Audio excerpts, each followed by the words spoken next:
Hi friends, welcome to STM vlogs. இன்றைக்கி நம்ம சேனலில் என்ன பார்க்க போகிறோன்னா, ஒரு சூப்பரான சுவையான பாவக்காய் நல்ல மொறு மொறுன்னு குழந்தையெல்லாம் குழந்தையும் சாப்பிட மாட்டேங்கிறா. பெரிய பசங்களும் சரி பெரியவங்களும் சரி ஒரு சில பேர் பாவக்காய் சாப்பிட மாட்டேங்கிறாங்க. இது இந்த மாதிரி நம்ம செஞ்சோம்னா அனைவரும் நல்லா விரும்பி சாப்பிடுவாங்க. நல்ல மொறு மொறுன்னு நல்லா கிறிஸ்பியாகவும் இருக்கும். இது பாவக்காய் பொரியலான்னு இது நம்ம கண்டே பிடிக்க முடியாது. அவ்வளோ ஒரு டேஸ்ட்டாக அவ்வளோ ஒரு சூப்பராக மொறு மொறுன்னு இருக்கும். இதை ஃபஸ்ட்டு நம்ம கழுவி எடுத்துக்குவோம். இது ஒரு 1/2 கிலோ அளவு பாவக்காய் நல்லா ஸ்லைஸாக நறுக்கி எடுத்துக்குவோம். இந்த மாதிரி செஞ்சால் எல்லாம் பிடிக்காதவங்க கூட பாவக்காய் பொரியலாக இது பாவக்காய் ஃப்ரையானு கேட்டு வாங்கி சாப்பிட்ருவாங்க. இதே மாதிரி நல்லா ஸ்லைஸாக நறுக்கி எடுத்துக்குவோம். ஃபஸ்ட்டு அரிசி மாவு 1 ஸ்பூன் சேர்த்துக்கிட்டேன். அடுத்தது கரம் மசாலா தூள் 1 ஸ்பூன் போட்டுக்கிட்டேன்.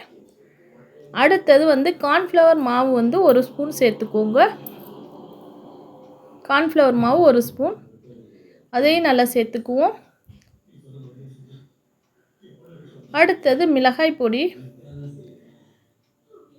இதெல்லாம் நம்ம சேர்த்து செய்கிறனால நம்மளுக்கு நல்லா ஒரு கிறிஸ்பியாக ஒரு சூப்பராக நல்ல டேஸ்ட்டாக கிடைக்கும். இது சாதம் நம்ம சாம்பார் சாதம் ரசம் சாதத்துக்கு நல்ல சூப்பர் காம்பினேஷன். அது மாதிரி பசங்களுக்கு சரி ஸ்கூல் லஞ்சு பாக்ஸுக்கு நம்ம கட்டி விடலாம். தேவைக்கேற்ப உப்பும் போட்டாச்சு. அடுத்தது தேவைக்கேற்ப காரம் மிளகாத்தூளும் போட்டாச்சு. நம்ம கூட குறைச்சி நம்ம போட்டுக்கலாம். கொஞ்சம் மஞ்சள் பொடி 1/4 ஸ்பூன் மஞ்சள் பொடியும் சேர்த்தாச்சு. பத்தலைன்னா நம்ம இன்னும் கொஞ்சம் நம்ம கார்ன்ஃப்ளவர் மாவும் சேர்த்துக்கலாம். இப்போ இதை ஒரு டைம் நல்லா மிக்ஸ் பண்ணிக்குவோம். இதை எல்லாத்தையும் மிக்ஸ் பண்ணிவிட்டு நம்மளுக்கு தண்ணி தொளிக்காமல் ஆயிலே இதை நம்ம ஆயிலே ஒரு 2-3 ஸ்பூன் விட்டு நம்ம இதை ஆயிலே நம்ம பிணைஞ்சி எடுத்து வச்சு ஒரு 1/2 மணி நேரம் ஊற வச்சுக்கோங்க. இது அப்போ தான் நம்மளுக்கு அந்த உரப்பெல்லாம் அதில் சாரும் நல்லா அந்த மசாலாலாம் நல்லா பிடிச்சி வரும். நம்மளுக்கு உதிராமையும் வரும் நம்மளுக்கு அந்த பாவக்காயில். அப்போ தான் நல்ல ஒரு இதாக கிடைக்கும். பாருங்கள், இது எல்லாத்தையுமே நல்லா மிக்ஸ் பண்ணி ஒரு 15லேருந்து 20 நிமிஷம் 1/2 மணி நேரத்துக்குள்ளே வச்சுக்கலாம். நான் 1/2 மணி நேரம் வச்சுருந்தேன். நம்ம விருப்பம் தான் எவ்வளோ நேரம் வச்சுருக்குங்கிறது. ஒன்றுன்னா இதே மாதிரி நம்ம போட வேண்டியது தான். ஆயில் நல்லா ஹீட் பண்ணிவிட்டு நார்மல் ஹீட்டில் வச்சுக்கோங்க.